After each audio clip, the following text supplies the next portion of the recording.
Assalamu alaikum wa rahmatullah wa barakatuh. Donc je vais vous expliquer comment j'ai connu Abdelrahim. J'ai connu Abdelrahim, il m'a proposé de faire la hijra. L'année dernière, début d'année 2023. Fin d'année 2023, septembre, j'ai fait la hijra avec lui. Il était là depuis un an, tout confiant. Il m'a expliqué que tout se passait bien et qu'il travaillait pour quelqu'un dans une agence. Entre-temps, il a ouvert son agence en Angleterre, sans bureau.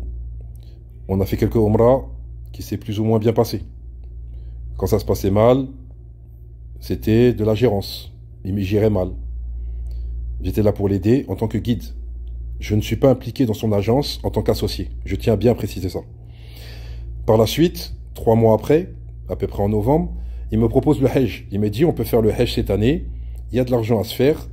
On fait la hijra, on n'a pas beaucoup d'argent. Moi qui ai fait la hijra pour 2000 euros, avec 2000 euros, c'était alléchant pour moi. Et avec la confiance que j'avais pour lui, je lui ai dit écoute, moi je te ramène des gens. Dis-moi on fait à combien et combien toi tu prends. On s'est convenu sur le prix. Et à chaque fois que je lui ramenais des pèlerins, les pèlerins me payaient et je lui donnais sa part. Il me disait que sa part, il a donné à un ex-ambassadeur. Soi-disant un ex-ambassadeur. Je viens d'apprendre qu'il n'y a pas d'ex-ambassadeur. C'est quelqu'un qui travaillait à l'ambassade, mais qui n'est pas ex-ambassadeur. Cette personne-là n'a rien pris d'Abdelrahim. Donc, les 3000 euros par pèlerin que je donnais à Abdelrahim, il est empoché dans sa poche. C'est ce qui me met beaucoup dans les problèmes dans tout ça. Par la suite, il me dit que les visas vont arriver. On reçoit par mail des numéros MOFA. Les numéros MOFA, tous les pèlerins que je connais ont reçu leur numéro MOFA. À part quelques-uns, il y a eu des petites erreurs par rapport à l'adresse mail. Il m'a dit, t'inquiète pas, ça va être réglé. On va récupérer des numéros MOFA. Voilà. J'avais confiance. Numéro MOFA reçu par mail. Numéro donc de Hajj par pèlerin. J'attends les visas. Aucun visa ne vient. Et ensuite, arrive le Ramadan. Je lui dis, avant le Ramadan, il y a le Noussouk. Il me dit, comme il y a Noussouk, nous on passera pas par Noussouk avec l'ambassadeur. Ça sera direct. Il me dit que dès que Noussouk ferme, on peut plus valider. On peut plus valider dès que Noussouk ferme. Donc moi j'ai empressé certains pèlerins pour leur dire, il faut vous dépêcher parce que si Noussouk ferme, je pourrais plus valider votre dossier. Ils ont envoyé leur visa, leur passeport, ils ont envoyé leurs photos, etc. Le Ramadan est arrivé. Il me dit, il n'y aura pas de visa pendant le Ramadan. Ça sera après le Ramadan. Donc moi, je prends des précautions. Ceux qui m'ont dit, je paye le reste, j'attends les visas, j'ai dit, il n'y a pas de problème. Certains, je leur ai dit, ouais, mais il faut quand même payer. Parce que moi, derrière, je dois payer. Abdelrahim m'a demandé 3000 euros par personne. Tous les pèlerins pourront témoigner de cela. Par la suite, il n'y a rien qui sort. Il a rebondi avec une agence. Cette agence s'appelle Autre Horizon. Sur Internet, elle est référencée. J'ai contrôlé, j'ai vérifié. Toujours confiant. Cette personne s'appelle Habib. Il s'appelle Habib, je le connais par le prénom, je ne l'ai jamais rencontré, il ne m'a jamais rencontré. Pareil pour ce Mamoun qui s'appelle Mamoun et qui est soi-disant ex-ambassadeur, mais c'est faux. On n'a jamais discuté. Moi, j'étais là juste pour ramener des pèlerins, juste pour ramener des dossiers. Je n'ai pas été associé à cela, impliqué, c'est-à-dire direct, pour gérer l'organisation. Il faut que vous sachiez, par Allah, je n'ai pas géré l'organisation. J'ai ramené des gens, tout simplement. Et confiance aveugle, par la hijra que j'ai fait avec lui. Et par le bon comportement qu'il m'a montré, ici à Médine, à Mecca, pendant les Umrah, j'ai été aveuglé. Certes, j'ai été niya. Ça, je prends ma responsabilité de ma niya. Mais je ne prendrai aucune responsabilité de tout ce qu'il a trafiqué, du début jusqu'à la fin, puisque au début, je pensais que c'était que à la fin qu'il avait trafiqué les visas Hajj contrôleurs. Mais j'ai appris par la suite, et vous aurez les preuves par la suite, qu'il a trafiqué depuis le début. Depuis le début, c'était son but de faire que des faux visas, ou d'essayer d'avoir des visas par un stratagème haram pour amener des pèlerins à Mecca pour le Hajj. Et comme ça s'est compliqué pour lui, et que ça n'a pas marché, il m'a proposé cette agence dont j'ai refusé. J'ai dit clairement, je ne vais pas dire aux pèlerins de rajouter de l'argent. Cette agence a proposé le Hajj à 9300. Il y avait un surplus. J'ai dit non, je ne veux pas, on arrête tout de suite. On va procéder au remboursement pour mes pèlerins. Comme ça, ils sont indemnisés en temps et en heure. Et Comme ça, voilà. Il n'y a pas d'histoire. Il a insisté. Il a insisté, il me dit, j'ai un autre plan. T'inquiète pas, je connais un gars. Il s'appelle Samir au consulat et il peut nous sortir les visas. Il m'a montré des photos de Samir, des vidéos, dont il a envoyé à beaucoup de personnes, dont les gens pourront témoigner.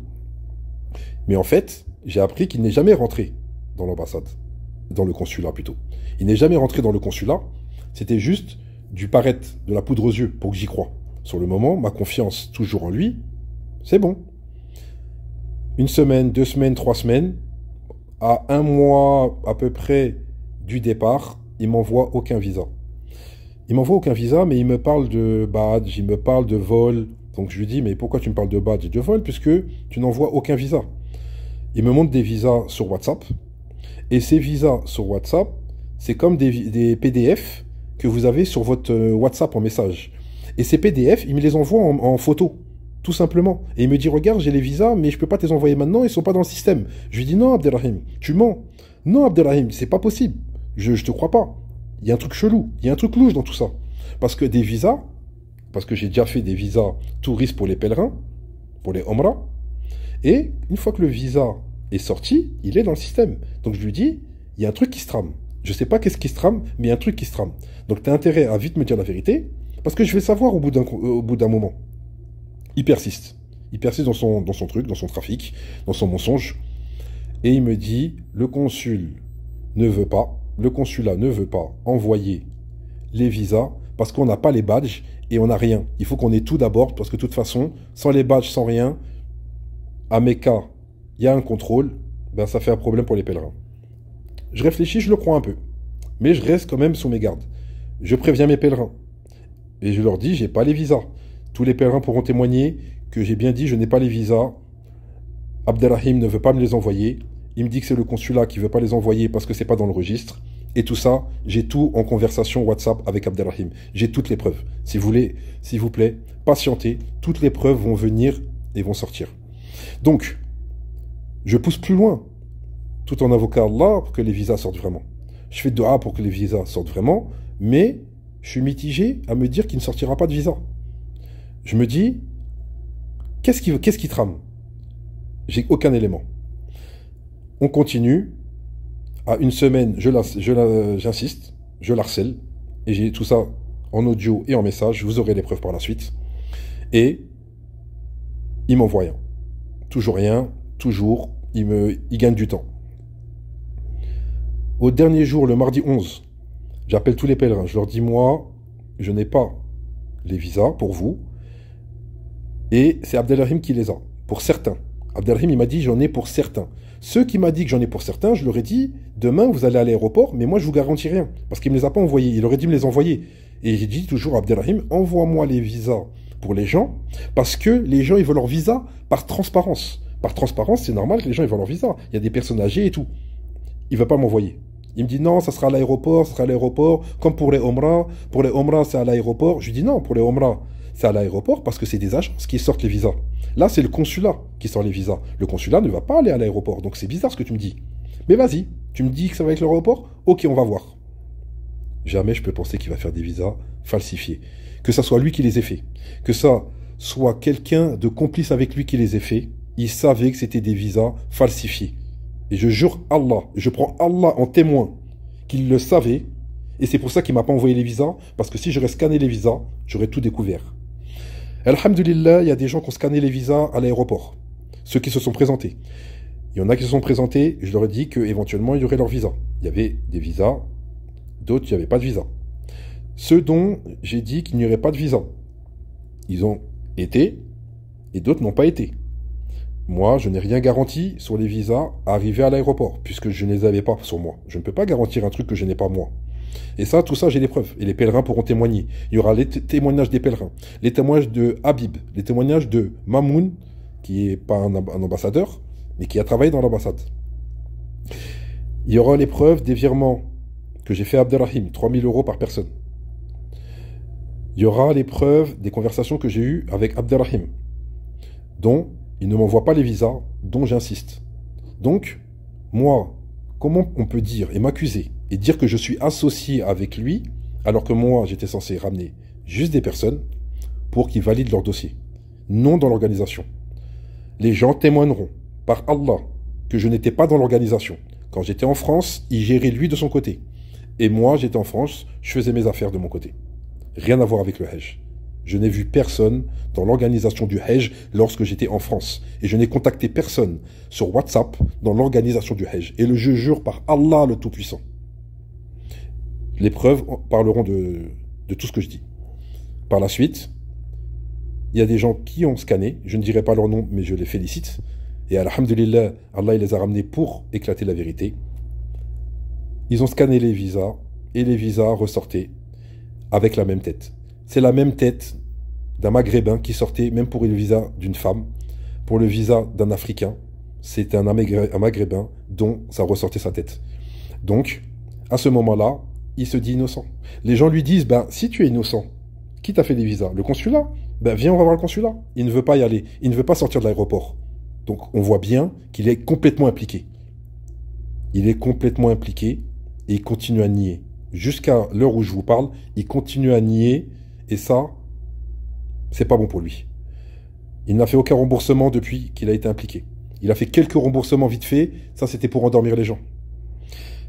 Et aujourd'hui, je suis responsable de l'argent total que les gens m'ont donné, dont j'ai la responsabilité. J'ai commencé à procéder des virements, dont il y a des preuves, dont j'apporterai les preuves. Et je continuerai à rembourser jusqu'au dernier centime. Ça sera difficile pour moi, car l'argent a été en partie investi, en étant confiant avec Abdelrahim, et en partie dépensé. Mais je prends ma responsabilité de rembourser. Ça, c'est sûr et certain, et je jure par Allah, le Tout-Puissant. Donc, cette vidéo est assez courte, est assez longue plutôt, mais il n'y a pas les preuves. Les preuves vont venir par la suite. Veuillez patienter. Sur cela, je m'excuse envers toute la communauté musulmane qui a été blessée d'entendre cela en ce Hajj 2024, cette année 2024. Je demande des excuses sincères à tous les pèlerins, que ce soit mes pèlerins, les pèlerins qu'Abdelrahim il a géré directement. Je demande vraiment des excuses sincères. Par ma nia que j'ai eue de faire confiance à cet escroc qui est confirmé aujourd'hui. Et il y aura des témoignages. Tous les pèlerins que je gère actuellement sont tous confiants que je suis innocent. Et ils témoigneront de mon innocence. Ils témoigneront pas parce que c'est mes amis ou quoi. Par l'échange que j'ai eu avec eux. Par la nia qu'ils ont par rapport à moi. Et les preuves que je leur ai déjà apportées. J'ai déjà apporté des preuves à des pèlerins dont ils ont cette confiance en moi que je suis totalement innocent de ce trafic, de cette arnaque. Hajj 2024. Je m'en excuse encore, je suis vraiment navré. D'ailleurs, il y a des gens de ma famille qui ont été touchés par cela, mais c'est pas à eux que je pense en priorité. C'est à vous, les pèlerins, la communauté musulmane, et voilà. Donc là, cette vidéo, c'est pour vous expliquer, en détail, un peu grosso modo, qu'est-ce qui s'est passé et pourquoi j'ai fait confiance à cet homme. Pourquoi j'ai fait confiance à cet homme par la religion, par la hijra que j'ai menée avec lui, par tout ce qu'il me donnait, appartement en France, les voyages au Maroc, il me payait tout. Forcément, ça donne confiance.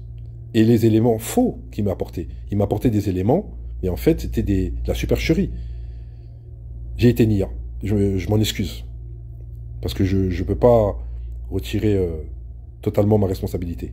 Mais s'il vous plaît, m'accusez pas d'avoir été complice des visas falsifiés. M'accusez pas de cela, s'il vous plaît. Patientez, vous aurez toutes les preuves. Barakallahu fik. Barakallahu fik d'avoir écouté cette vidéo attentivement. Et puis, toutes les preuves arriveront. Soyez patients. Que ce soit les virements, les conversations et les témoignages par la suite. Assalamu alaikum wa rahmatullahi wa barakatuh.